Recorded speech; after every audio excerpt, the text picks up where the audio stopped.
เลขาคณะบริหารงานผักแขวงสุขอยู่การท่องเที่ยวอยู่บ้านน้องหลวงเมืองปากซอง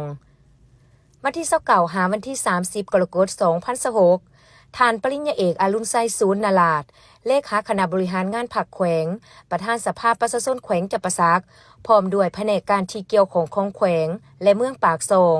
ได้เดินทางสัมผัสบรรยากาศท่องเที่ยวท่ามกลางสายฝน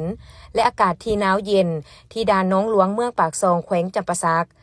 ซึ่งโอกาสนี้ท่านเลขาผักแขวงได้ฟังรายงานและสัมผัสบรรยากาศการท่องเที่ยวตัวจริงในฤดูฝนรับฟังข้อเสนอของประชาชนเพื่อปรับปรุงและพัฒนาให้ดีขึ้นพิเศษแม่นให้คำสีนำมอบเงินสุกอยู่เพื่อเฮ็ดให้บรรยากาศการท่องเที่ยวอยู่บ้านน้องหลวงตาแสงปากซองเมืองปากซองมีการขยายตัวสร้างเงื่อนไขอำนวยความสะดวกที่ดีให้แก่การบริการท่องเที่ยวเน้นให้มีความปลอดภัยติดพันกับการรักษาสภาพแวดล้อมป่าไม้ดอกไม้ป่ารักษาและพัฒนาให้เป็นแหล่งรายรับที่ยืนยงของประชาชนตลอดไปร่วมเดินทางในครั้งนี้ยังมีท่านนางเตลวันแก้วพิลาวันหัวหน้าแผนกวัฒนธรรมและท่องเที่ยวแขวง